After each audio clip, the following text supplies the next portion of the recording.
Sa puso ng San Jose del Monte, may isang paaralan na kilala hindi lang sa husay, kundi sa diwa ng pagkakaisa, ang City of San Jose del Monte National Science High School. Isang institusyong buo ng magagaling na guro na bumubuo ng magagaling na estudyante na may galing, talino at husay ng kabataang Pilipino. Sa likod ng tagumpay ng bawat estudyante, nandyan ang mga guro na nag-aalalay ng kanilang oras, talino at dedikasyon.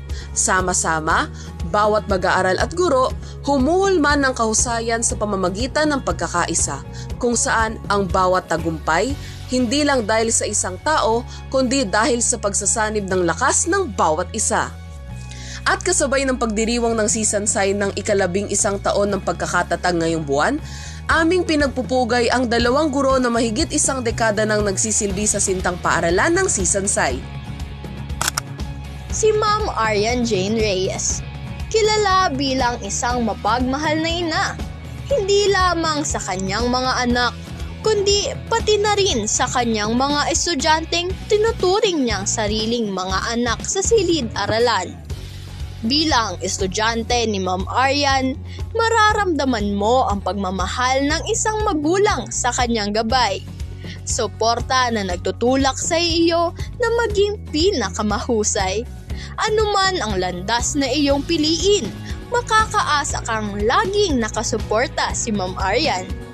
Handang tumulong at magbigay ng inspirasyon upang makamit mo ang iyong mga pangarap.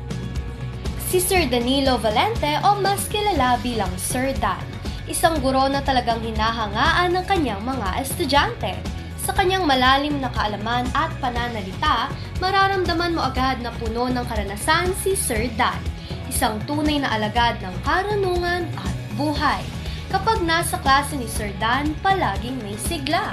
Hindi lamang siya nagtuturo ng mga aral mula sa libro, kundi ibinabahagi niya ang lahat ng nalalaman niya mula sa kanyang karanasan. Kaya dito sa City of San Jose del Monte National Science High School, hindi lang talino ang pinapanday.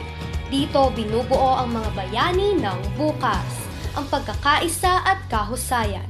Laging nangunguna, laging handang maglingkod at magsilbi. Maligayang buwan ng mga guro. Together for Teachers.